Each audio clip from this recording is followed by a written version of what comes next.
Ladies and gentlemen, Hebrews and Shebrews, welcome to the Life Podcast. Today, Kayte and I are doing a question and answer style interview where we take your questions, mostly about our personal lives, and we answer them. So, for the first time, you're going to see Kayte on the other side of the table. So, welcome to the life. Let's get into it. Kayte, what's the first question? Oh, boy. First of all, does this count as a date? This might be the longest uninterrupted conversation that we've had in a while, so I'm looking forward to it. It counts as a date. Great!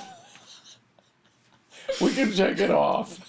Perfect. Jordan Peterson says he takes his wife out twice a week. Unbelievable. And I thought, that's great. That's a good idea. We should try and do that. And we were never able to do it. Their kids are grown, though.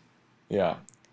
Like once a month, if possible. Ooh, see? Because remember they said when their kids were little, they would, like, put them to bed early, and then they would just go upstairs, and they would they would put on music and dance, or whatever they did. They would do it at home. I don't know what weird thing Peterson's doing. But for like 2 years, or a year and a half, I've been trying to take Kayte out, like, once every Wednesday. Every Wednesday. Mm-hmm, but it just, we maybe gone once a month, right? Yeah. If that. I mean, that just makes it more special, I guess. It's because we have to get someone to watch the baby. Yes. Zzz. Mm-hmm. All right, what's the first question? Okay. Yeah, we're just going to chunk all the personal life ones together, and I think maybe the ones that are to do with other things might be another episode if people like it. If you hate this, let us know in the comments, and we'll never do it again. Okay? But I've been wanting to do an interview with you, baby, for a while. Like, I have questions for you. I like our conversations. I hope other people do, too. All right. Well, let's let them ask. So These are all questions people have written in. Yeah. So I'll start with this one. There are a few on this topic. It's about community. Okay. So this is from Shama. I hope I'm saying her name right. She said, "It often feels like I don't fit in well with any Christian community. I come from a strong faith community that keeps the Sabbath but not the feasts, though more and more discovering his truth. How did you find community after you discovered the way? Do you still maintain friendships with those you differ with? And how do we encourage open dialogue and respect in our interactions? We all have so much to learn." You want me to do it? Go ahead. Okay. Yes, most of my friends happen to be most of my close friends are not believers at all, as weird as that might seem. Although, in the last couple of years, our little Torah group has grown, and I've become really good friends with all the guys in that group.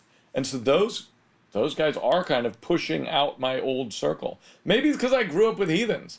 And so my heathen friends are still with me, and I love them. They're great guys. And it's easier, honestly, it's easier to be friends with a heathen who says he's not even a believer, not even on the fence, than it is to be friends with a Christian who's living a lifestyle that is against the Bible. Because you have to then call them out.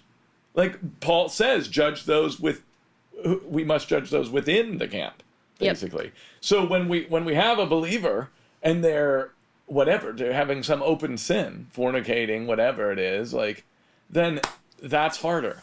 That's when it's like, oh crap, now I have to call you out. Yeah. And now, Paul says don't even eat with such a person. So, yeah, that's why I keep my friends heathen. Okay, there is something to when you have conversations with people and they don't have a dog in the fight about the Bible, then it's a lot more relaxed. But like you said, yeah, with Christian friends, I think that can be an issue. When we first got married, we were in LA, and I had this grand plan of like going to all these churches, and I was going to meet my friends at my like non-denominational hipster church, and that's how I was going to have community. And then we ended up doing these Shabbat fellowships, which were really different. And then we moved here to Ohio, and at first there wasn't a group here where we live. Your mom was going around and visiting different ones, and she was kind of just driving around, and then eventually we started the one that we all host. But for a while, like when we first moved here to Ohio, I felt like I didn't have people, and I was very, I felt like isolated and stuff because I kind of just knew your friends, and it was lonely a little bit. I definitely prayed a lot about, where are my people? Please bring, community around us so I can feel like I am anchored here and we have like, you know, that network here. And then that prayer got answered hardcore, like so powerfully, to the degree that people are like all within, there's so many people within driving distance. Your siblings are some of my best friends, but like, you know, we got Sarah on the corner, and then there's, you know, all the people from our Shabbat group and like-minded. So when we get together, it feels like actual family. So for me, how we found community is just straight up like prayer. A prayer was answered. Logistically, the group started. And so as that grew, people joined in. Ooh, one more thing. I'm going to give a quick shout out to Amy Gunther, who does Torah Sisters magazine, because she puts on this amazing retreat. She's done 3 of them for women, and we all came together in Michigan. At the second one of those, on the very last day, I met this girl, this lady named Shannon. On her name tag, it said she was from Columbus. And I was like, oh, we have a Shabbat thing. Come down and visit. And now they're like part of the heartbeat of what we're doing, you know, and she's become a really great friend. Hi, Shannon. Yeah, Matthew too. Matthew's become a Torah friend, a very good Torah friend. So Amy's good at connecting people. Go to the Torah Sisters retreat, then you'll get some people. But yeah, I got sorry about that. I didn't really answer that question. I just started ranting about heathens. And Thomas, you know, my brother, I'm so lucky because my brother is a Torah observant guy, and he's just a solid, awesome guy. He was on the podcast. And man, he's either my best friend or one of my best friends. He's probably been my best friend for years. Oh, that's sweet. So the other parts of the question, do you maintain friendships with those you differ with? Yes, we do. How do you encourage open dialogue and respect in our interactions? Do you have anything about that when we're talking about maybe Torah stuff with? How do we encourage open and honest and respectful dialogue in the group? Or just in interactions, in friendships. It sounds like maybe with people who are Christians but not Torah observant. Oh, yeah, you just be honest. Be real. Just be real with your people. Be upfront about what you believe so that they're not like, oh, I didn't know that you didn't do X. Yeah. Don't do that. Don't leave things. Don't wait. Pull the trigger. Just say, listen, guys, I don't eat pork. I don't eat pepperoni. I don't roll on Shabbat. Send them the video from that movie. Big Lebowski. Yeah, Big Lebowski. It might have swearing in it. Shabbos. Yeah. But yeah, if you're upfront with people, they don't care. No one cares what you believe. as long as you don't surprise them and they're like, "Oh, I ordered you this extremely expensive pepperoni or like Genoa salami." And then you throw it away, you know? Tell people ahead of time, I would say. That's the main thing. An open dialogue. Don't be a jerk. Don't judge them for where they are or what they're doing. You were there 5 minutes ago. So just be a good, nice person. Don't be dogmatic about this stuff. Don't make it the line. Like so many people who come into this Torah thing, they make this the line. They say, I discovered the Torah and now you have to cross that line to be saved. And then they alienate all their Christian friends. That's wrong. Don't do that. 100%. I agree. And to this question, I'd recommend 2 podcast episodes. One, the one with Mallory, who's a communication and conflict resolution coach. She has a lot of great tips on this. And 2, the one with Christy Jordan, because she talks almost entirely about this and about not forgetting that, you know, when God's looking down, he's seeing one body. We might feel like we're in our little separate section, but if someone's saved, they're in his body, period. Which, you know, that might get some comments, but it's just true. There's one way to be saved. What we do with our salvation, how we walk out the obedience has to do with our sanctification, and I think our reward in heaven. But we are a body, and so we need to not forget that we're all trying to pursue him as we see in the moment, hopefully, honestly, and just be nice. And without that communication, if you just cut people off or cut off other denominational believers, other denominations, then how could you ever be a light to them? If you think you're right, then how can you be a light to others if you sequester yourself? You can't. Yep.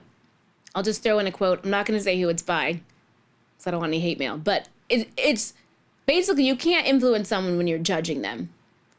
Or said another way, they're not going to want to learn from you when they feel like you think they're the worst. So if you want to keep people open, don't be judgmental or harsh if you don't have to. This episode of the Life Podcast is brought to you by The Way documentary, The Truth, Reformation 2.0 Apologetics book, and Truth Tracks. The Way documentary tells the story of our movement. This is the story of people who were trading Easter ham for Passover lamb and Sunday church for Saturday Sabbath, all in an effort to live like their Savior. It dives into their stories through their own voices and into the history and theology that show how the church got to where it is today.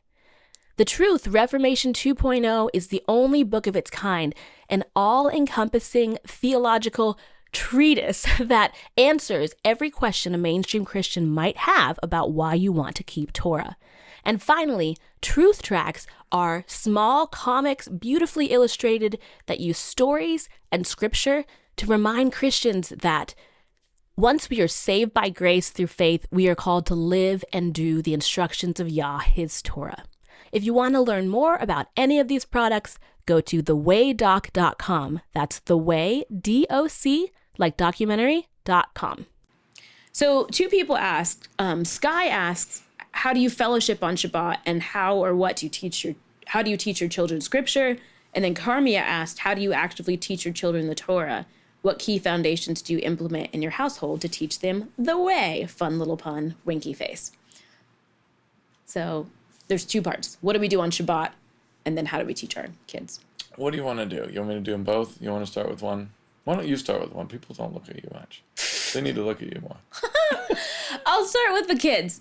Because this is one of my favorite things that I feel like was your idea, which was when we eat breakfast, we were like, where's Daddy-a's phone? They call Luke Daddy-a because Max, our one son, started adding Ia to everyone's name, and he's Daddy-a. Anyway, so we find the phone. We turn on a chapter of the Bible. We listen to it together, KJV.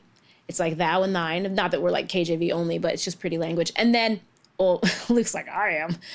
No, not quite. We're just teasing. Anyway, we listen to one chapter of the Bible. We just listen through in order. And then when we're done, our son Max stands up and he gives a report. So he stands up nice and straight and he says what he remembers. With his arms at his sides. Yes, with his arms at his sides, not leaning on anything. And it's amazing, his comprehension and how much scripture he absorbs. It's really fun. And now our little 3-year-old's like, I want to give a report too. So we give him usually a sentence about what we read to repeat. But it's just nice. It's nice to start the day that way. We're getting all Bible, just working our way through in order. And we can't always have breakfast together, but yeah. Usually, but if we can, then we do. And if I we love can't, that. we try to do at dinner or lunch if possible. Yeah. If we can do lunch together. But yeah. The other thing is, since I'm home with the kids and homeschooling Max and stuff, we just talk about it all the time. Like now I see what it's saying in Deuteronomy when you sit and when you rise and talk about the Torah, because it just comes up all the time. Max was like, what would you do if you were president? And then Luke just starts talking about like, well, in the Bible, there is no jail and, this and that. And this is how I would make America look more like, if we had that power or something. But it just comes up constantly. Even the gospel comes up constantly. The idea of forgiveness, when our one little one, who's like a little bit more, he's adventurous, I'll say. And sometimes he has to ask for forgiveness. And just talking about how, when you confess your sins, he's faithful and just to forgive your sins and cleanse you from all unrighteousness, all that kind of stuff, and explaining what that means. And then he'll just start praying right there in the moment. It's like it just seems like there's so many of these teachable little moments with our kids, and we just fold it in. And you sing with them too, somehow. Yes. You sing praise songs. So now Sam will sing praise songs when he runs around. Sam I loves love to sing. it. He's He always sings singing. Trust and Obey, which I thought would be a good one for him to learn. I'm just going to throw this in there real quick. I heard this podcast where a lady was talking about if you were the adversary trying to co-opt the next generation to be evil, would you use like strict sermons and like flashcards and when you sit down and do this and things like that? Or would you capture their imagination in stories, with music, with culture, with things that grab their affections? And she really made a case for, with children, helping them to love what's noble and love what's good and love things of God and love Bible ways and truth and justice, with the stories they're exposed to. And with the music they memorize. So important, baby. Because you can know it, but you might not love it, and so then you won't do it. People aren't just strictly logical, and that's same for children. We want to put in all that good stuff so they have an affection for what's good. And it's not all input either. I mean, it's not all about the good input that you're doing. It's about limiting the bad input. Yeah. Okay? Don't let them watch most of the cartoons that are out there. We don't. Like, 19, for Max, and this was the best, he was the firstborn, so we were the strictest with him. It was 1950 and prior entertainment. So he loved John Wayne, and he loved old movies. That's all he was allowed to watch. And some Looney Tunes, you know? And then the only newer things, we started to let him watch some nature shows and things like that, where it's just showing nature. And then with Sam, because Max is older by the time Sam's born, we were more lax, which we shouldn't have been. The quick cuts of modern cartoons, even if there's no bad moral, the quick cuts will kill your children's attention span and creativity. Also, I mean, since we're talking about kids, don't let them have screens. What's wrong with you? Don't let them have screens. It's crazy. We can't let our kids have screens, period. It ruin them. If you want to ruin this, it's not a command, but there's the command. If you love your child, spare the rod if you hate your child. That's the command, right? So don't forget that. And then there should be, give your child a phone if you hate him as well, in my opinion. That's all I'm going to say about that. But if you, like Katie and I, we read the Bible at breakfast. But if we then let them watch some crazy cartoon for 30 minutes, the input of that overwhelms the good input of this, kind of difficult to understand voice reading to them, or me reading to them. I remember when I was starting to formulate what Max would do with homeschooling as we were starting, and you were like, don't make it too fun. Not everything needs to be like some tap dancing frog teaching you what a verb is with sprinkles and sparkles on YouTube, some video. It's you need to be able to look at black and white words on a page and have the content come alive and have your imagination triggered and you're visualizing something in your mind, and not have to be so entertained by everything. Because that just creates a kind of, a gross kind of person. Well, a lack of discipline. It creates, you must, and also it sets the bar so high. It's you must be entertained in order to learn. That's not how life is. So why would we do that? Yeah. And life is interesting. The world is fascinating. You don't need to all the sprinkles and sparkles. Right. Yeah. Wow. That kind of bridges into... I have such opinions about that. Well, before we come back to what we do on Shabbat, maybe we should bridge into this. One person asked about our parenting, kind of advice. Let me see if I can find that. Goodness, I guess I skipped ahead to that. Yeah, you just got right into that. Do you have anything else to say we while I have find 3 that? kids, but they're young still. So yeah. I have to throw out that disclaimer. None of them have grown up yet all the way. So we're just doing what we can as we go. And we might not be right about all this. So I don't want to be super... but I've just seen kids who have the screen, and I've seen how they act. And I don't want to let the kids do that. Yeah. I can't find that other question, but it was basically what's your parenting advice for believers? Well, there it is. I think another thing is when your kids struggle with something, I like to let them know that sin is a human nature condition. It's not unique to children. So when one of our kids is not controlling his anger or something, I say, listen, I get mad too. That's why I yelled at you yesterday and then apologized or whatever. And I say, this is what I asked you, I think. I said, what do you do that helps you calm down when you feel mad? And you were like, I go for a walk sometimes. I just go for a walk on the land, walk around the field. And when I come back, maybe you're praying while you're doing it. Or I go chop wood or whatever. But I like showing kids that we are all trying to be sanctified. We're all trying to subdue our flesh. And then practically, these are some ideas that you can use when you need to get yourself in line. I think it's funny when we're always fix your attitude, or blah, blah, blah. And then I'm like, is my attitude great?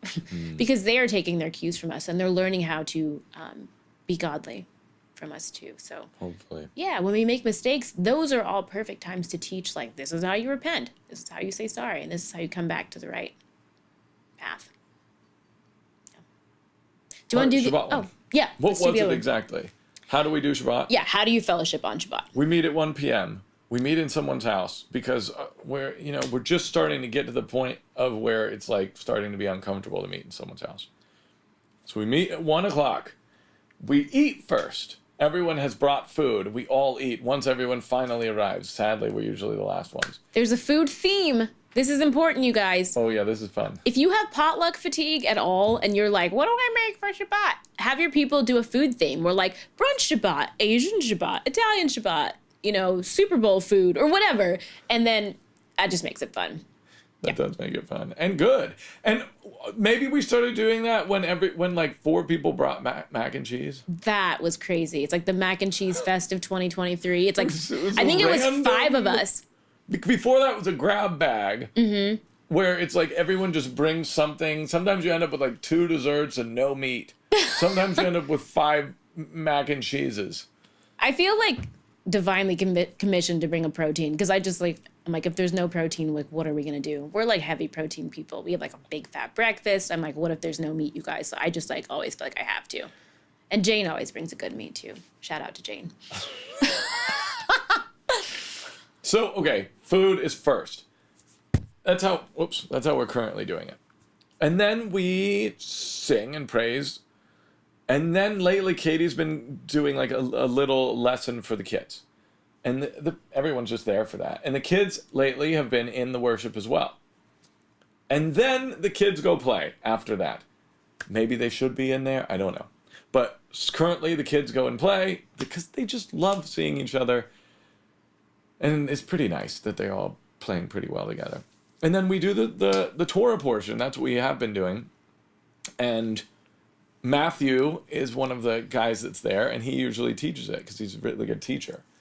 And then we'll kind of like, he's also an open teacher. So while he's going through it, sometimes I can't not say something, so I'll yell something out. Or when there's a pause, I'll make a comment because he's going to the Torah portion.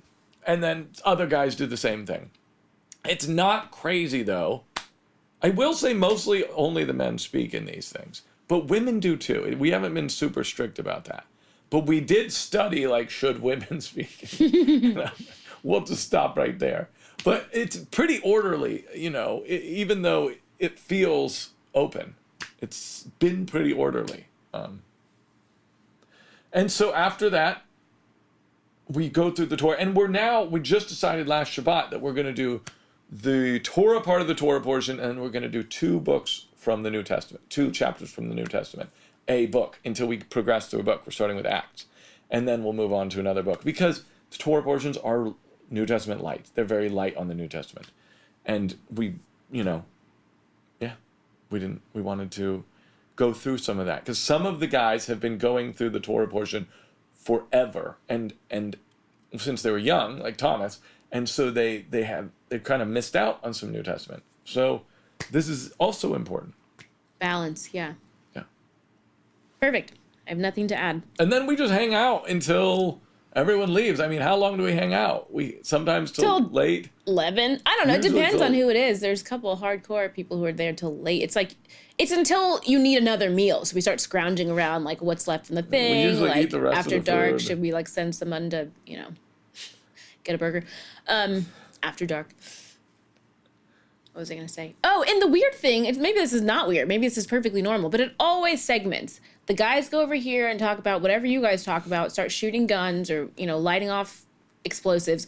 And the women, we go here and we talk about our household management questions and like nutrition and our kids and blah, blah, blah. And it's really fun. It reminds me of those old like synagogue videos you'll see. Maybe they still do this, where the men sit on one side and the women on the other in the synagogue. Because interestingly, yeah, we just do it naturally. All of the women are full-time moms. Most all. I think so. Close to all. Yeah. Which is interesting. Mm-hmm. So you guys it's like your support group. That's our watering hole. I mean, we're not around the water cooler, around the printer, wherever you like office people hang out. So that's what we talk about. Work. You want the next one? Yeah. Okay. As you've been doing these interviews, I'm sure you've encountered many different walks in both Torah and lifestyle. Our question is, What, if any, big changes in your own personal lifestyles have been a result of the ideas and lifestyles you've encountered on this journey? Thanks for all you do. We pray the Father continues to bless your family. Benny, Melanie, McKenna, and Campbell. That's such a good question. Yeah, I like that. Such a good question. And yes, I have an answer. Huge ones from Lex Meyer. When the interview with Lex Meyer, I thought I really enjoyed it, maybe because I was learning something. And he's just a great guy. And he said he doesn't give the kids desserts throughout the week, but on Friday night, except maybe something small here or there. But Friday night, they have a big dessert, and they look forward to that. We made that change. And the kids like it. Yeah. I mean, Max is always still trying to, like, connive, kind of get one little, some little dessert. He's a good negotiator, though. Yeah, he is good at it. It's hard to say no. He's like you, I feel like. He can present an idea and make you feel like it was your idea. It's like, you want me to have that last bite of your ice cream? It's like, maybe I do. But then you're like, no, I don't. That's exactly where he got that But from. the ice cream's already gone! No, so that's the first one I think of. And also, he said to dress up for Shabbat. And it made me think a little more about what I'm wearing to Shabbat. Just because, I don't know. That's not a bad idea. Yeah. Those are the first two that come to my mind. What about just how you were living before, like when we met in New York, or going to the non-denom church versus what you're doing right now, like feast keeping and all that stuff? Oh, not changes I made from learning from people? Oh, well, yeah. Either way. I mean, those are the ones I thought it sounds like of. she's asking about. Do you have any? Yeah, I would just say lifestyle-wise in general, I'm a much more crunchy person now that I'm Torah observant than before. And I was kind of on that path because I was interested in cooking and food and like, ingredients, but I wasn't really thinking about it. But I think that... Explain crunchy. I bet most people don't know what that... See, I use crunchy in two ways. I use crunchy for like you have an off attitude, or I can use crunchy as like really healthy, like granola. I think, have you heard people say granola? Yeah. Like you're natural, non-toxic, zero waste, etc. Hippie. Yeah, I guess. it used to be hippie. I have found... You're not a hippie.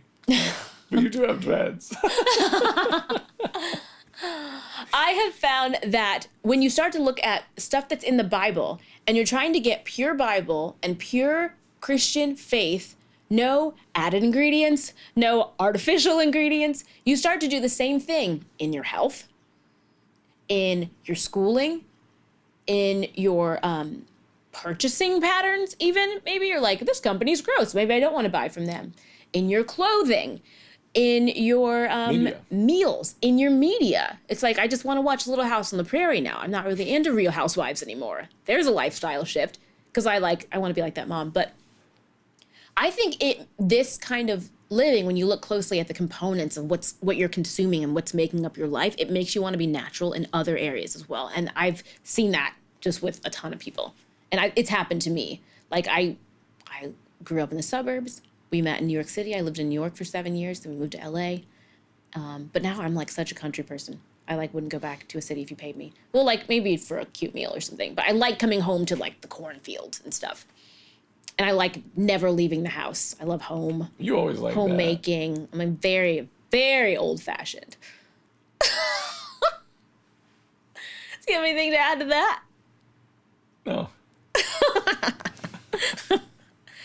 Oh my goodness. Okay, this is funny. These are great questions, guys. They are great. Thank you. Okay, let's get into some relationship juiciness. Okay. Oh gosh. Okay. A couple people, Caitlin, shout out to Caitlin. She has a great Etsy shop where she makes hand-lettered like cards and stuff for the feasts. So if you want to send your friend a cute like Passover card, go to Caitlin's Etsy shop. Sorry, I'm just shouting everybody out. Good. And somebody else asked this question too. I'll try to find it in a minute, but they asked, how did we meet? Oh my gosh. We met in what was it, a non-denominational church called C3, Christian City Church, that was meeting in the New York Times building in Times Square in New York. And we met a couple times there, but I remember seeing you once on stage. And that's when I really noticed you. And I was telling my friend Mick, shout out to Mick. My gosh, he probably won't ever see this. We miss Mick. Yeah. Okay. I was telling Mick, whoa, she's a really good singer. I told him that a couple times while we were up there singing. And then we met more at your friend's party. Okay, yes. So when we first met, you know how the pastor has that greeting time where he's like, say hello to your neighbor. And I turned around one time and I just saw Luke like beaming. It was like, oh, like then the clouds opened up. And I was like, wow, he's so happy. I tell people all the time, I'm not sure if you were happy or if you liked me or both. I think it was both. It was both. At the time, I was seeing someone pretty seriously. So we were, and I knew him. He was a friend of mine. We were in the same friend group, and so people would kind of hang out. It was a really young church. Everybody was an artist. Everyone was an artist. Everyone was like an actor, which I liked. Everyone was really attractive, which I thought was a red flag in a church. It's like, this looks like a Gap ad. I don't know if this... Looks like they curated the audience here. They were all actors and models, which actors and models need Jesus too. Opera singers. Anyway. Bob Lilly was an opera singer. So it broke off with that person, obviously, and then Luke and I started hanging out. And as soon as, I don't know, I just had this growing love for you. It wasn't like, I mean, I thought you were great. I thought you were super attractive and really fun. But the more I got to know you, the more I felt like solidly like loving you and trusting you and really respecting you. And this one time when it was like we'd been dating for like a year or something, and you asked me to come visit your family like in the winter time or whatever, and you were telling your little brother Thomas a like story before you guys went to sleep, and I overheard it from the other room, and I was like, he's gonna be such a great dad. That was like my seal of approval. And you were so sweet to your mom, and I was like, I love these people. And is that it? So, but see, we have our Twinkleversary. The Twinkleversary is this, we went to this 4th of July party. Luke is making such a face. And it was on a rooftop. We're in New York City at this point. And it was so cool because you could see fireworks in all the different boroughs of New York in every direction. So super magical. And there was like food and music and dancing. And I wasn't dancing because that makes me uncomfortable. But we were just talking and you were bringing me snacks. And then it just all started to twinkle and sparkle. And I was like, you know how the cartoons get the heart eyes? I just kissed her. That's what happened. Don't say kiss. Bleep that out. And didn't your friend come up to you and was like, what are you doing? He's like, what are you doing? I like that they were very protective. They were like, get away from her, you heathen. And you were like, no, I like her or something. This should be cut. I don't want to encourage young people, don't kiss anyone until your wedding day. Sometimes you have to kiss the girl in order to make her realize that she likes you. Oh my goodness. The parents are going to hate us for this. Sorry, guys. Only do it when you're sure she's the one. Only do it when your parents say you can, which is never. Not until after you're married.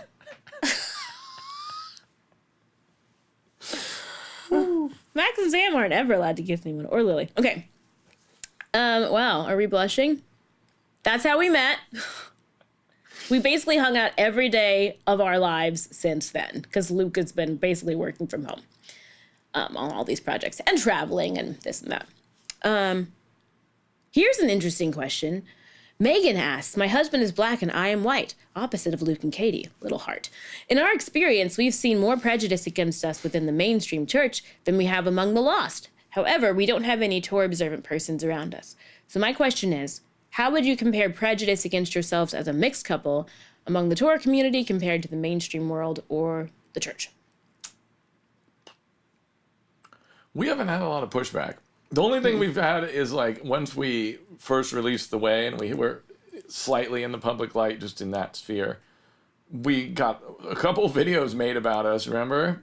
It was funny. Yeah, we had one from each side of the One was a black Hebrew Israelite who was like, how can she dilute the gene pool of She's married to the white devil. Israelites for black the people. White devil. And then the other one was a... It's like a white Southern Israelite, I think he called himself. Yeah, It's a Southern Israelite. Where basically they think only white people Something are borderline Israel. clannish, yeah. And so he was saying the same thing, only like, how could I dilute the gene pool? Someone would dilute the gene pool one way or the other. And you know, I think that people back in the day this is totally unrelated, but I feel like we need to be more merciful to historical figures. I think it's easy to like be like, they were all evil, all wrong, and they had no good reasons for what they were doing. I think back in the day, people would look at some Torah stuff about marrying other nations and be like, we shouldn't be marrying other nations. Of course, upon closer inspection, you see that you shouldn't marry people whose false gods are going to draw you away from the true God, because you know, where your treasure is, there your heart will be. And if you treasure this person that you love, your heart's going to be with all their evil stuff. And that's why you're not supposed to marry them. Not because they're a different color. Because there's all these instances in the Bible, like, you know, was it Moses or whatever? He had like a African wife, the second wife, or whatever. There's neither Jew nor Greek. There's neither male nor female. All can be members of the commonwealth of the house of Israel via the blood of Yeshua. That's what Paul makes extremely clear. Yeah. And so that's what I believe. And how then who's Israel? Who's Israel? He who believes and has the same faith as Abraham. That's who's Israel. So I think a lot of people get that in this movement, and we haven't had any weird interactions at all. Never. And I can't think of any prejudice we've faced anytime ever. No, not in Christian world, not in Torah world. One time when we were in New York, this was back when we were dating, we were in like Grand Central Station, or what's the one with the Square? No. What's the one by where you used to work? Square Garden. Madison Square Garden, going down into the subway. We were on an escalator. We were probably holding hands or something. And there are these two older like black gentlemen, and this one guy was like, man, I hate that. Like talking about us together. And then the other guy was like, man, I love that. That's beautiful, man. Like just keep doing what you're doing. And like, so it was funny because going back and forth they were arguing about it. We're on the way down. That's the only even comment we got. Even in New York, where everyone's so outspoken. No one cares. I mean, yeah, I haven't really encountered anything. And moving here to this teeny tiny town, I was like, interesting. Because there's a couple interesting flags. And I'm like, what's going to happen? The people here are so sweet to me, whether I'm with Luke or not. And I've always just felt like our family is super welcome and loved. And people are nice. So, I'm glad. So I'm it's sorry, a good report. yeah. We're sorry that you had that. And it stinks. I hope it's on the way out. There will always be like jerks and racist people and whatever. But we feel blessed that like we haven't really had issue. Well, I mean, I feel like your grandfather, he was sweet to me, but he was like hesitant about us having children. He was very old school, but he was like, where will your children land? They won't belong here or there. But I think he just had a different mindset, different generation. When he talked to me, he was incredibly kind. But I know he had that concern because he was like... He was fine with you being black. He was fine with us dating. But if we had... He's like, just don't have kids because they won't know if they're black or white. Like, he's like, they won't fit in anywhere. And now they're around all sorts of kind of mixed kids. Yeah. So I think it's a new world. I think wrong. It's generational too. It's like he couldn't imagine how they would fit, you know, in whatever world he kind of was living in. He thought it might be hard for them. That was an argument. Because I never got any. He and I got in. That was too bad. But yeah. But he was kind to me, so. That's good. Yeah. Okay. How we met, did that. Do you want to... Okay, let's branch out a little bit. So... This is fun, Bob. Yes, I love it. This is great. Travis has a question. Shalom, Luke and Kayte. I'm interested in how y'all met. Just answered that. And what future events you both may be working at in the future, along with future projects. I've been enjoying your interviews. It's been pretty insightful. While I don't agree with everything, encourages me to dig deep on some subjects. Keep doing what you're doing. Cool. So, future projects? Well, usually always Reformation 2.0 we'll do every Reformation Day. Should I tell the idea I have for that next year? Well, I don't know. Is it going to happen? I think it can happen. Okay, all right. What's the idea? Okay, so we've been doing this thing since the book, The Truth, Reformation 2.0 came out, because it came out on Reformation Day, and I don't even think you necessarily planned that. But anyway, we have printed up this list of contradictions in mainstream Christian doctrine. We put them on the internet for everybody to download and make into posters, whatever size you want, and people go to churches in their area, and they put this sign, just like Martin Luther, you know, on the doors of these churches for people to consider. It's 10 contradictions within mainstream Christian doctrine. My idea is that I was finding that to get a billboard in like Times Square or like Piccadilly Circus in London or whatever, it's not that expensive, actually. I was kind of shocked, you know, like less than $1,000 and you can be on there all day and like millions of impressions. And I was like, how cool would it be if we just did a quick like crowdfund to get a billboard, at least for a couple hours, in like Times Square with some sort of message about this, you know, about Operation Reformation or about, you know, calling the church to look at these things. And then Forgot about that idea. And just directing them to a place where they can learn more about it if they're interested. That's the thing. At the bottom of this thing that we put on the church doors, that we painters tape onto the church doors so we don't damage the property, we have this website that just is a kind of very brief tutorial, primer, whatever you want to call it, into the main lifestyle differences between us and mainstream Christianity and reasoning behind it. And we link out to some websites that describe those things well. So I think it's good. And if we can improve that site, like if you guys go, where can they go to check out that site? I believe it's thewaydoc.com/Reformation. Reformation something. I think it might just we'll be put Reformation. it in the description. Please don't let us forget, baby. Yeah, I'll link it below. And guys, if you can improve this, tell us. Give us links to short, pithy articles that will be able to explain reasoning behind why we eat clean, Saturday, Sabbath, et cetera, et cetera, et cetera. Because that would make the billboard all the more powerful. The idea is to funnel people into just an exposure to why we're doing this. Yeah. Other future projects that you feel willing to discuss or that you're kicking around?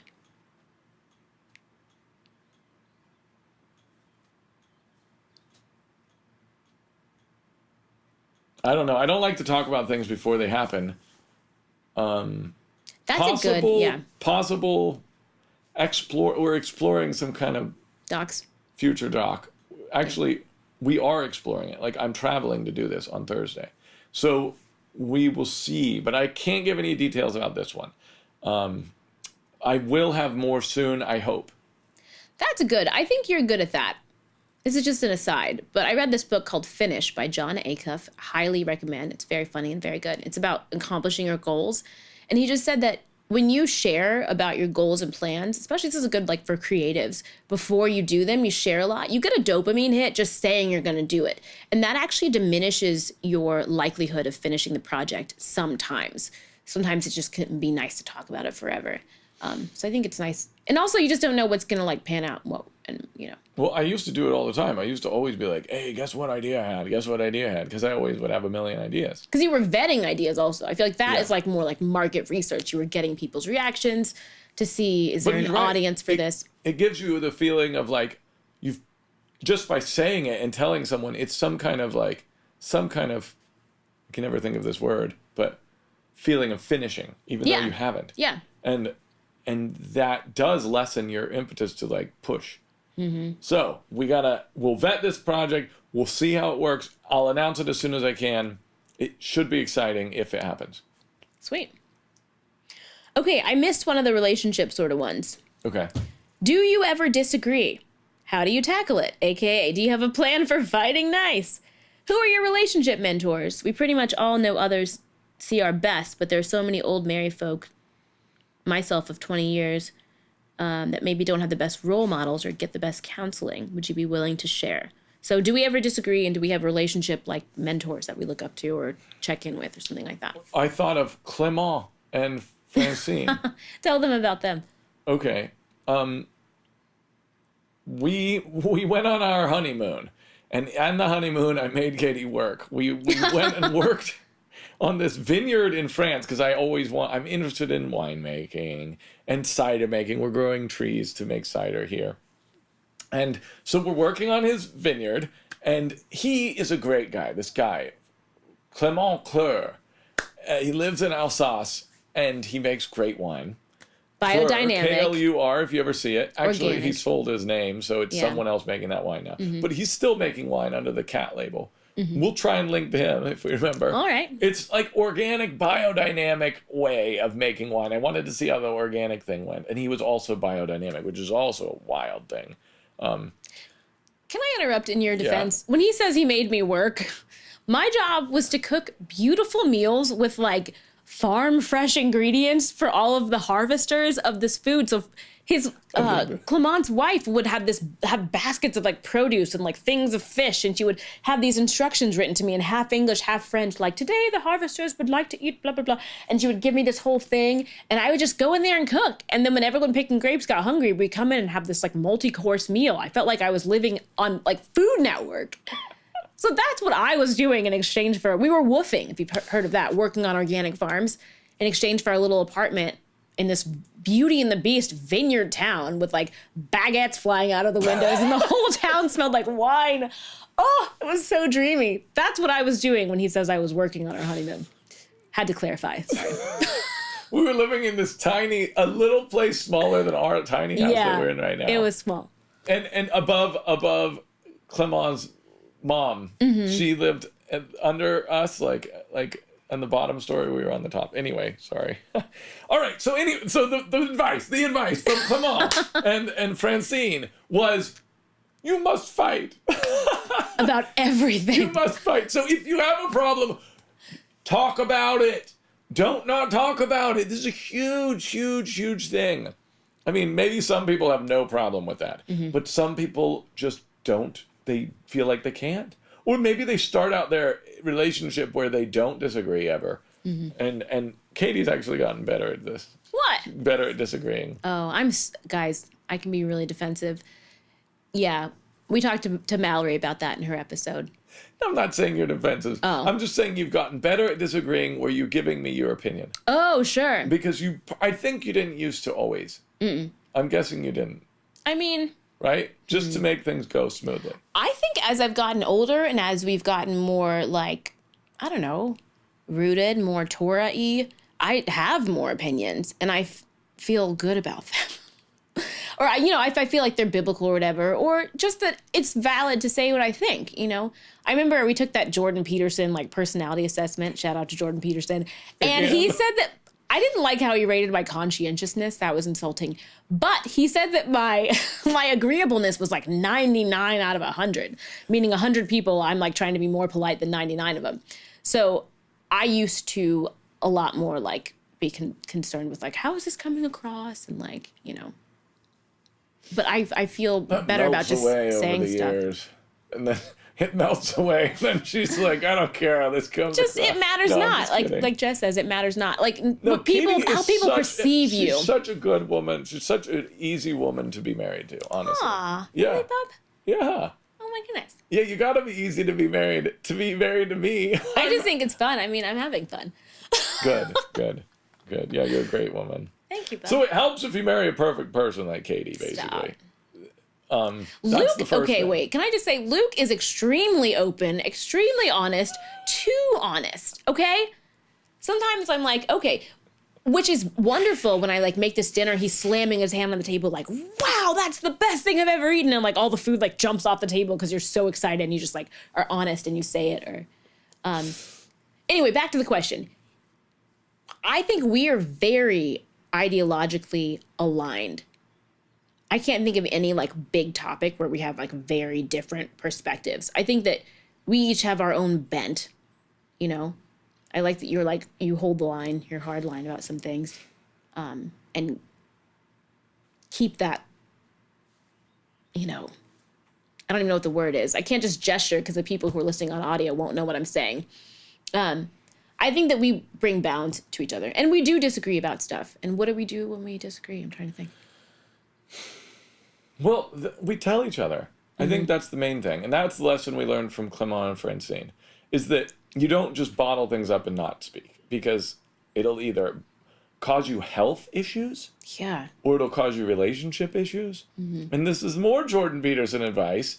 You can't let the dragon grow. Like he says, if there's like a problem that you have, either with yourself or in your relationship, in your house, he says, you can't let that grow. It starts out as this baby that could be cut off right away if you would be open and talk about it. But as the longer you don't, the dragon gets bigger and bigger until it's so big it can't fit in the house and it breaks the house apart. That's the idea of his analogy. Is that some little either sin you have or even like disagreement thing rubbing you wrong, but it usually comes back to sin. Like if you can confront the sin in your own life and help each other confront things like that, support each other in what you do, in as they confront difficulties. Yeah. I think that's important.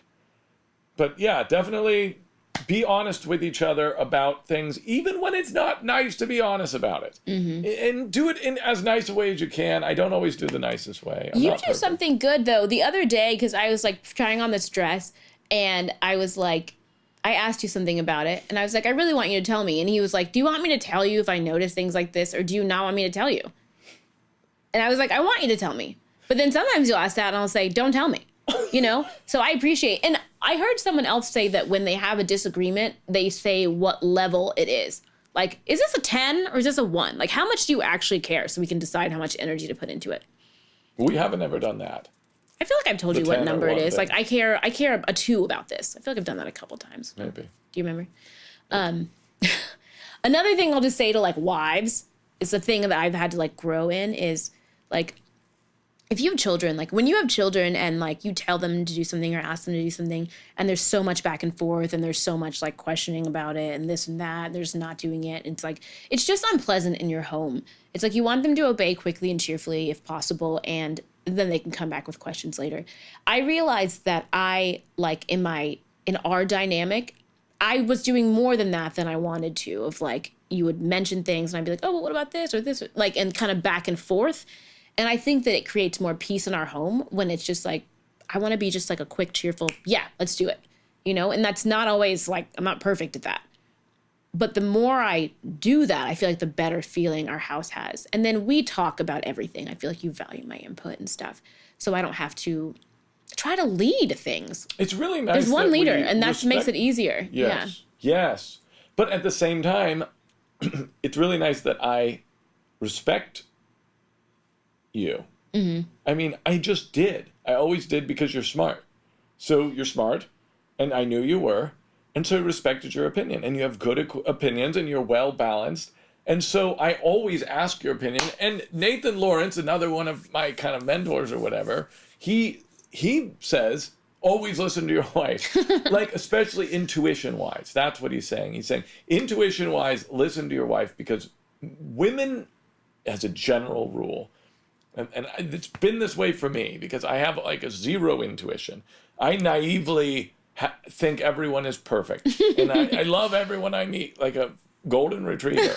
But Kayte has an intuition about people and situations. And so I'll ask her, and I'll say, what do you think about X? And she'll say, blah, blah, blah. And I go with your intuition. Sometimes I'll override what I'm thinking to go with your intuition because I trust you.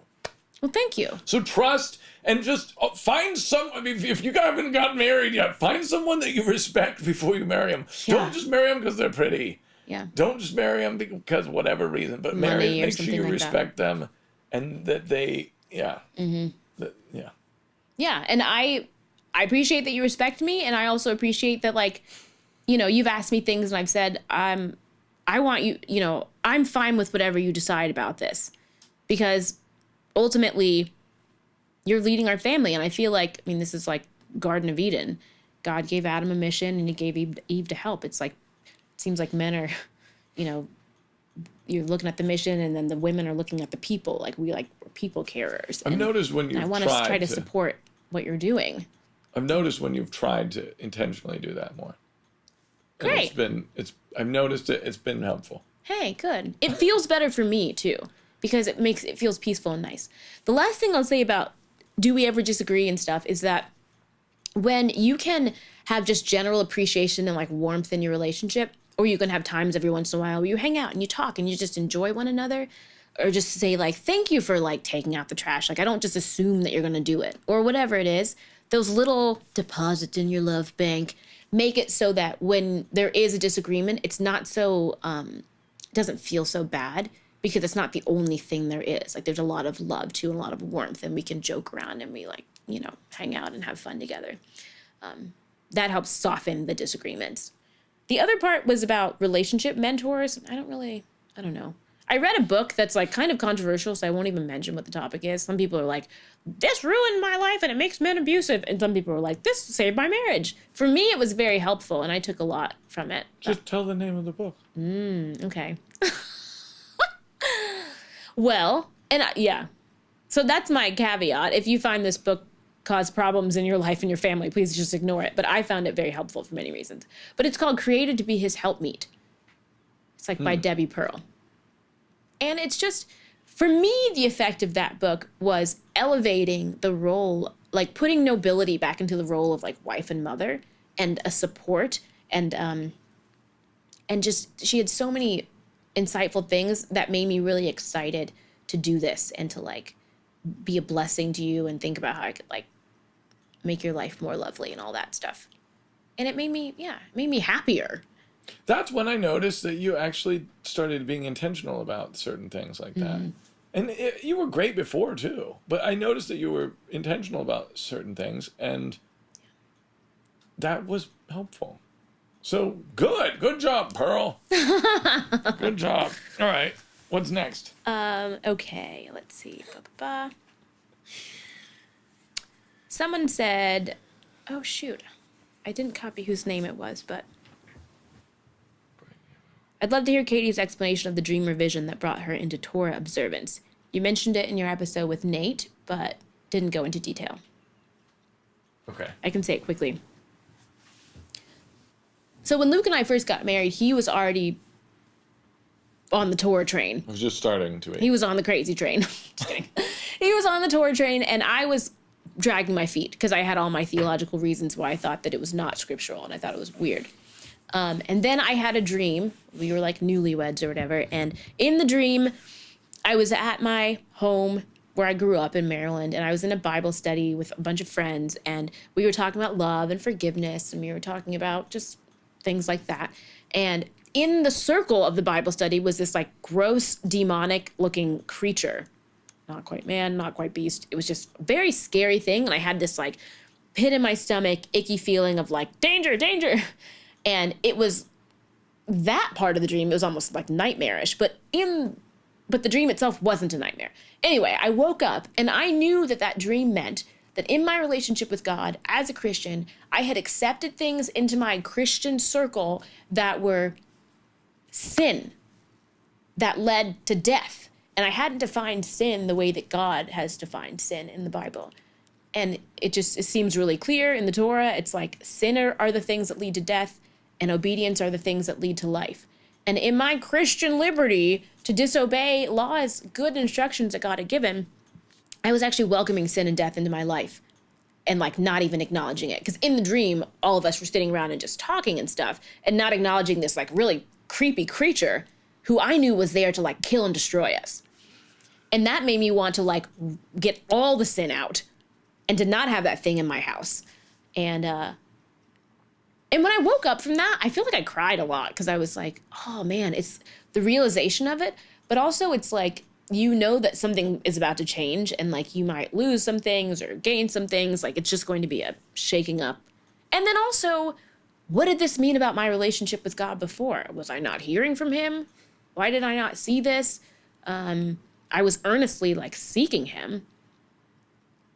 And so I had to grapple with all that. And now I have more peace about that, of course. But that's what the dream was. It was a powerful dream. Mm-hmm. And praise Yah for sending it to you, because I don't know if you ever would have agreed with this. I couldn't make space in my mind for like why you would keep the law not to do with salvation. I could not create an understanding of like why you would do that. This is just an aside, but I want to mention it every chance we get. In the Truth Reformation 2.0, there is an illustration called Two Kinds of Righteousness. And for me, this is one of the best parts of that book, because it's one of the biggest hindrances for most Christians to thinking about doing some of that Leviticus stuff. And in the picture, there is a scene of like stereotypical heaven, like pearly gates and an angel at a little desk in the waiting room or whatever. And there's a line of people waiting to get in. And outside of the gate, there's like that line of people. And there's a little arrow that says, is your name written in the Lamb's Book of Life? Are you covered by the blood of Yeshua? Are you saved? You can't do that on your own. That's all about Yeshua's righteousness that is imputed to us, whether or not you're getting in. And then inside the gates, there are these gift tables with different sized gifts, little and big. And the people who have been ushered into salvation, not of their own righteousness, but because of Yeshua's, are going to the gift tables to get their reward in heaven. Because how many parables and stories and how many times does Jesus mention that? Like your reward in heaven. So that's about our righteousness and our obedience. And just that simple, like, delineation helps me a lot. Because, like, one kind of righteousness is getting in the gate. Right. And one kind of righteousness is how much your lifestyle aligned with Yeshua's lifestyle, and you thus were given rewards in the afterlife. Correct. It's a crazy idea. No one's earning their salvation. This is another misnomer. It's like, if you need salvation, you have already sinned, disqualifying you from earning it. So it's not even a concept that could happen.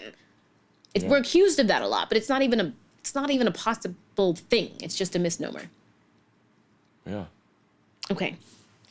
We're going to have to do another one of these about, like, the book. People have, like, business marketing questions, all that, and just, like, chunk those into one if you want. But here's a question from Carrie. Hi, Luke and Kayte. You both have found a way to be very present in the Torah whole Bible community without taking a vocal stance on the dividing issues, like his name, pronunciation, calendar, etc. What advice do you have for influencers in this space who desire to reach and unite the largest group possible of like-minded believers? I don't think that was the intention, was to... I think the intention wasn't just to reach the largest amount of people, although that's great. Mm-hmm. I think the intention was to not be divisive, and that was your guidance. Katie's like, this isn't what we want to be. We don't want to sow more disorder. There's enough of that. We just want to sow order. Yeah. And so that's part of it. I mean, I remember when we were making The Way and organizing the movie into sort of chapters, like the first half of the movie into those chapters, like, if Jesus is our only perfect example, why do we diverge from him in this, and this way?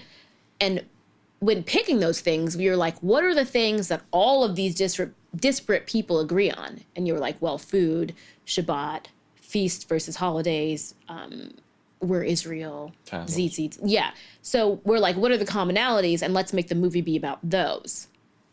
That was another thing, wasn't it? Yeah. That was kind of intentional. And, you know, I also have made, in our little group too, we've focused on what are the core issues? What are the tree trunk issues? Mm-hmm. People in our group say the name Yah, like, all different ways. Yeah. Yahuwah, Jehovah, Yahweh. I think we have all three. And Jesus sometimes. I mean, it depends on, yeah. Yeah, or God. Or God, yeah. But they think that the Tetragrammaton is said in those three ways. Right. And that is not one of the core issues of the group. One of the core issues of faith. One of the tree trunk issues. Yeah. So we wrote out our statement of faith, and there were just a few tree trunk issues. And so those are the things that we are public about, don't diverge on, and are pretty set. You know, not just pretty set, but like, gotta do this to be of the same faith, basically. Yeah. So I think in like business or in the products or these different projects, when I think about posting on social media, for example, I think there's a lot of crunchiness out there. I'm going to use crunchy in the other way now. Just kind of like fight stirring up, kind of inflammatory posts and stuff. And just my personality is not super into that. So I'm like, I'm going to share a Bible verse, or I'm going to ask people what their favorite thing about Shabbat is. Because when you have someone's attention, you can direct their thinking wherever you want. That's your platform. It's like, if you want them to think about what's lovely about this, or what they're excited about, or what they're hopeful about, you can create content that fosters that.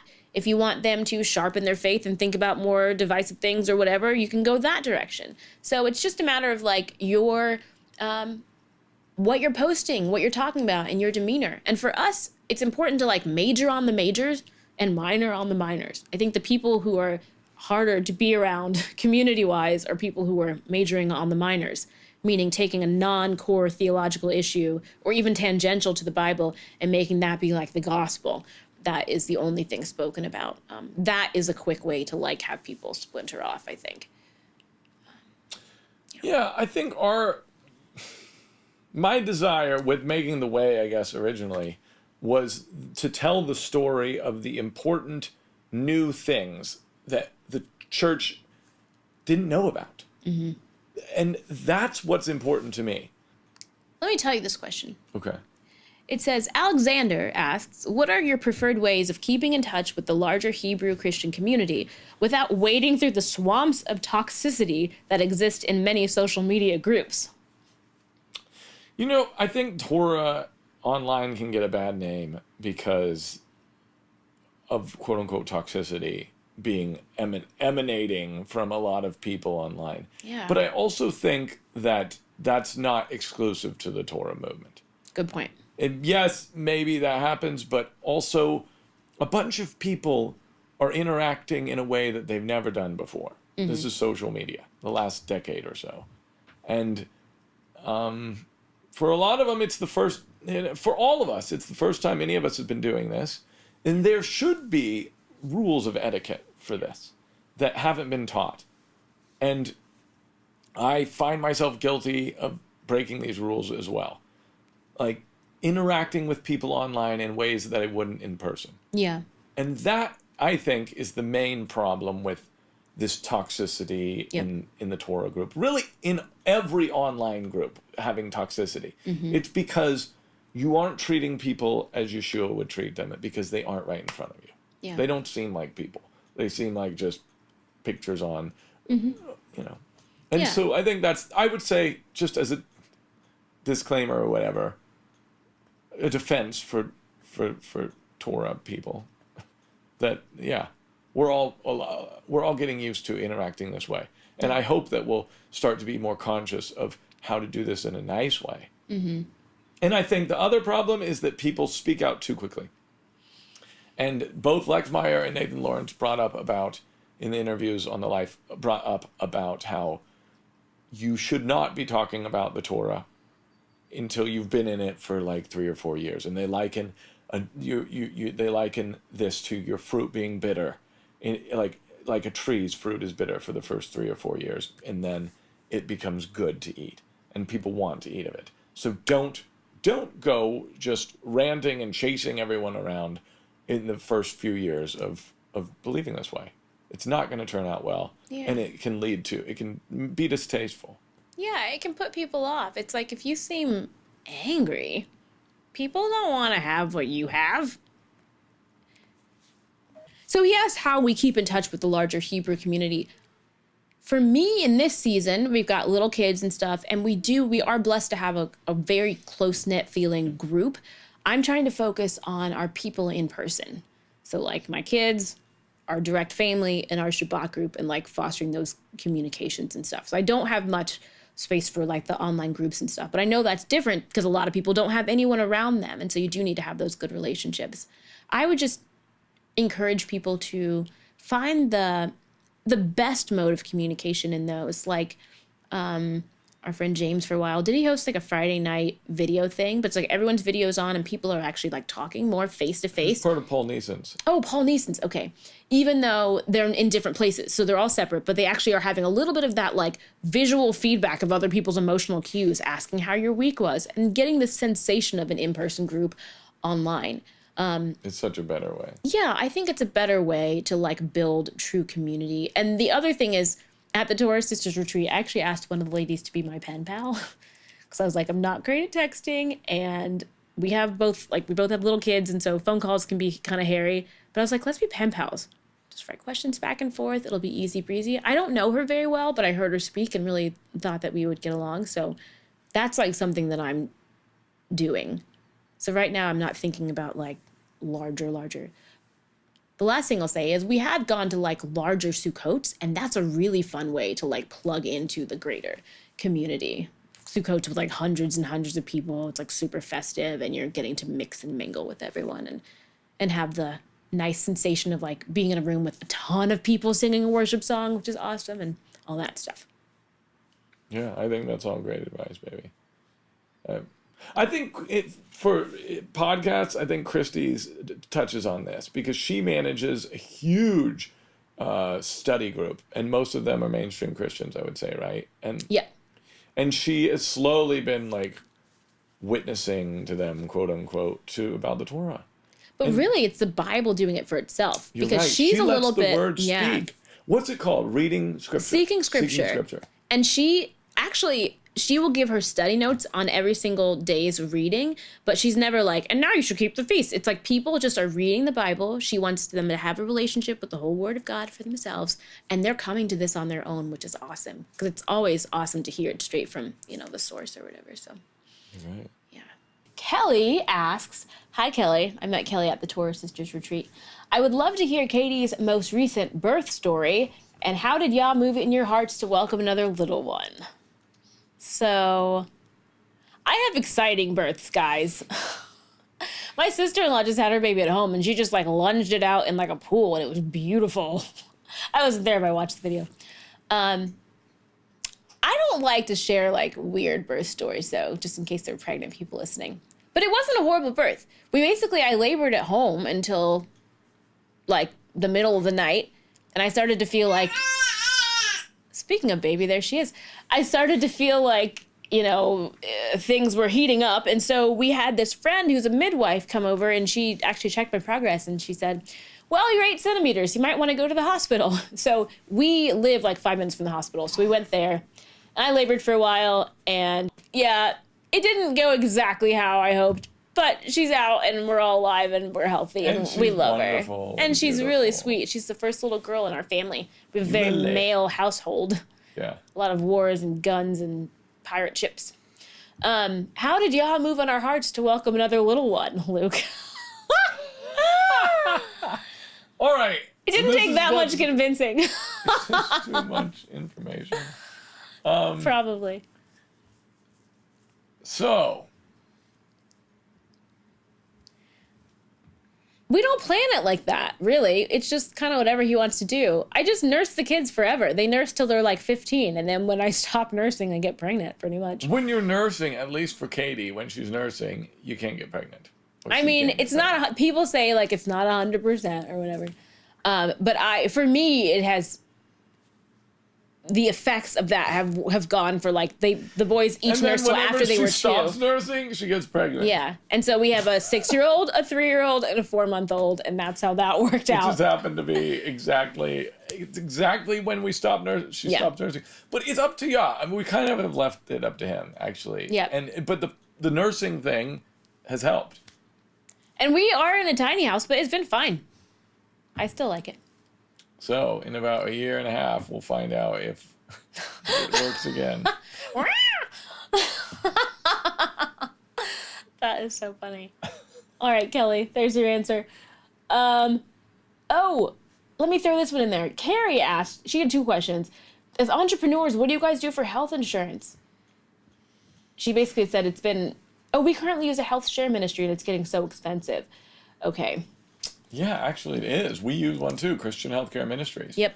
And it worked for Katie's pregnancy, and it worked for my hand mostly, but they didn't, I stabbed my hand really badly and cut the tendon, but it did not cover all the physical therapy. Which actually did not really work, sadly.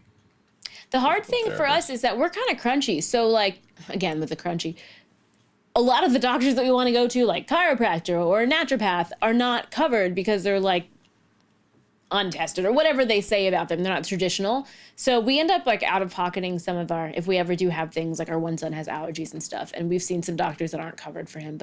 But for the hospital births of our children, the Christian healthcare thing has dealt with it. You have to send in itemized bills, and it's a little bit clunky of a process, but it's really nice if you have a lot of cash on hand. If you don't have a lot of cash on hand, but also the hospitals will let you do payment plans. It is annoying. You must know this. It's kind of more work. It's annoying. You have to pay the bill, and then you send them the bill, and then you kind of hope that they're going to cover it. And they do. I mean, for us, they've reimbursed. You get the big fat check. Except for the physical therapy of the hand. And I don't know if I needed to be more careful, reading what they covered and what they didn't. But and they also were not going to cover Lily, even though they didn't. I ended up getting different insurance. Kayte had the Christian Healthcare Ministries cost sharing thing before she got pregnant by 60 days at least. Yeah, I've had it the whole time. We had it the whole time as bronze level. So we thought, oh, she might get pregnant because she stopped nursing, so we made it gold level. But she got pregnant like 30, 60 days later, and you have to have it like 90 days. It was almost like a year or something. It's like you Something have to be crazy. gold level. Basically, if you're a childbearing age woman, you need to keep your subscription at the gold level, Gold or it's useless. which is more expensive because if you're not at that level for a certain amount of time before you even get pregnant, it Then they won't won't cover the cover it. pregnancy. And I didn't even realize that till I was like 6 months or whatever. I so was then Katie had far to along. scramble and get a different kind of health insurance. Just like a Which random. actually was cheaper than the cost-sharing health insurance. It was. And it had a high deductible, Yeah. but it cost... That it ended up just covered working better everything. for us because I only had it for like the 2 months before the birth and then the birth itself. My parents have never had health insurance, I think. Almost never. So Until I your grew dad up- has a business, like yeah. Just to give a context, he works for himself. Oh, yeah, you're right. And so they just thought that it would be cheaper, and it has proved to be way cheaper, to not pay anything and then just pay out of pocket. And I probably cost them a lot because I broke my arm, I broke my clavicle, I Stitches on your Got face, which I'm stitches. just learning about. Yeah. yeah. Anyway, they had 4 kids. That worked for them. It's a gamble. Be careful. That's why we did the Christian Healthcare Ministries. And it was inexpensive for a while. And then, yeah, it kind of got more expensive. The good thing about them is I think that for children, all the children in your family just count as like one unit. I think that's what they do. Like the husband's a unit, wife's a unit, and then all the kids are one unit. So like if you have 15 kids, you're not doing 15 Yeah, that is nice. things. Yeah. Yeah. Okay. A couple about the truth book. Do you think we can do it? Let's do it. Okay. Hannah wants to know, I really look forward to listening to your podcast each week. Thanks, Hannah. They are a real blessing. My question is, did you have help gathering information for your book, and how long did it take you? How long did it take is what I'm thinking of first. That's why I got the cut. The cut is linked to that story, and maybe you guys have all heard this, but anyway, the short version is I was in the hospital about to go under because I had to get knocked out for surgery for the first time because I cut my tendon and they had to knock me out. And I was just thinking, man, what if, you think weird things when you're laying in the hospital and you're like, what if I am allergic to this and I die? I'm allergic to the thing. Anesthesia. Anesthesia. Will I be happy with my life? Will I be happy with what I've accomplished? And I thought I really wanted a book that that explained my view, my faith to my kids. And so I was like, I need to write that. And I felt as if Yah had told me this before and I ignored it or I did other things first. And I think this way in the hospital was a way of arresting me and being like, do the book. And so immediately after that, I started working on the book. That was August, I think. The next August took a year. It took a year of research and writing. I was done by probably January. So it took like 6 months of research. Everyone who's in this probably has their views on all these things already. But I needed to vet all my views. And my views changed a little as I researched. Yeah. I didn't really have help researching. I did have help editing. And I did rely heavily on other people's work. Like I read the Pauline Paradox. That's a 119 like apologetics Paul thing, Paul only thing. And I read a lot of Nathan Lawrence's Hoshana Rabbah stuff and talked to him. And then the best part was the editors. So we had Kayte and her mom. No, not your mom this time, but Kayte read it. Your mom. My mom read it, edited it, gave our opinions, and then we got editors. Oh, first we got beta readers like Christy Jordan, Nathan Lawrence. A couple guys from 119 Ministries were kind enough to read it. And, none of the people pulled punches. And so they were able to help show me where maybe I was wrong or challenge me. And sometimes I would be like, yes, you're right. And sometimes I'd be like, no, I'm right. And so I had to prove it out in the book. And I am a journalist. I research. This is my job. I mean, that's what I was trained to do. And I try to do it as unbiased as I can. And if the book is good, that's why. It's because I I tried to be unbiased in the research and just get to the point. And bias is because we are married to an idea, and we it's like it's part of us. It's like, this is right, and I figured this out, the truth. And sometimes when you have your truth that you want to tell everyone, you're wrong. Just remember that. That's this hard thing. And sometimes when you're running around, you're super passionate about something, and you telling everyone about it, it's because you're not quite convinced that it's true, and you want to see their reaction. So that's a one little bit of, caution I give to people in this movement, especially. Because we're dealing with a lot of, like, breaking new ground, exploring new territory. And we are going to, sometimes we will find something that we think is true that isn't. And we won't know it unless we bounce it off of other people. But so everyone, be honest with each other, kindly. And that's why iron sharpens iron. Yep. That's the long answer to that question. Baby's getting chatty. Okay. Joni asks, Emmert and I think that's her husband, would like you to write a study guide for the Truth book. Will you? Smiley face. The Truth is becoming an audiobook, like, very soon. So That's cool. There's that. That's not a study guide, but it's for the people who don't want to read. I think people have asked about this, right? I have heard on Facebook a few people say that they've used the book either for a personal Bible study, like with their family, with their teenagers, or at their church. And so if you are one of those people who has developed a Bible study for the Truth, or you've chopped it up in pieces or got study questions or whatever, and you're willing to share that stuff, if you email it to us, we'll share it with everyone. That would be very helpful, because I haven't had intention to do that yet. Kayte did think of that, but man, there are so many other projects, so many things that I think are quite important for us to do.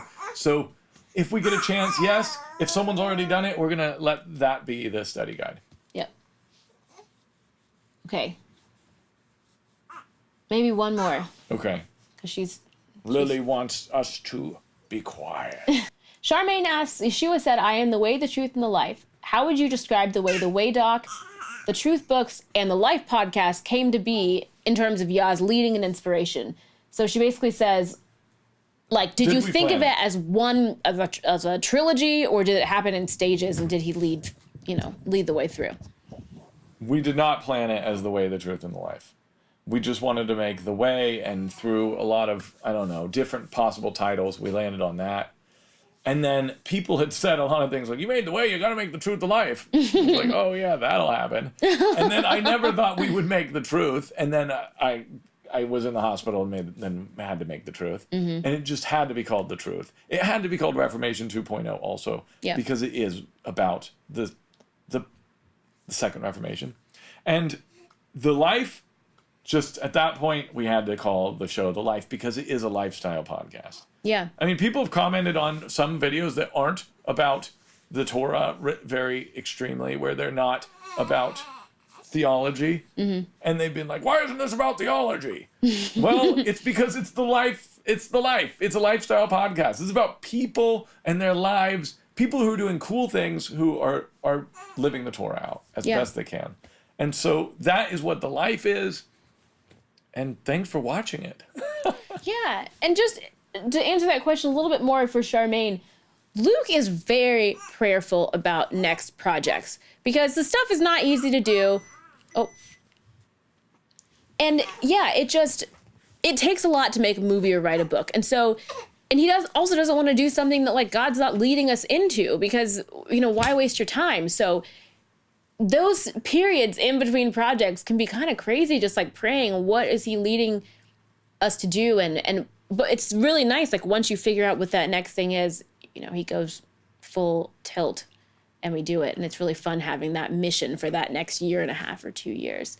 But I definitely see the hand of God directing your career and your work and how things are unfolding. And I see you listening to him and caring, what it is that he wants you to do. So I appreciate that. Praise God. We're going to have to do a longer one next time. Yeah. But I think that's all the time we have, sadly. Baby, I love you. I love you too. This was fun, bub. This is like how we can get our date. It's like, we're filming a podcast. But it's really like kind of a date. thank you guys for sending us questions. This is amazing. We actually have a bunch that were to do with the book and to do with more like business stuff for some of you guys that are entrepreneurial and like marketing and online, this and that, and many other things. So hopefully we can get to those questions soon and we'll save them. So if you didn't get yours answered, we'll do a longer one next time. Yeah. And if you have questions, put them in the comments too. Or if you want to answer any of the ones that we answered, we'd like to read and get to know you guys. And as always, please, if you love what we're doing here, like, share, subscribe, give us 5 stars somewhere. Get the word out about the life.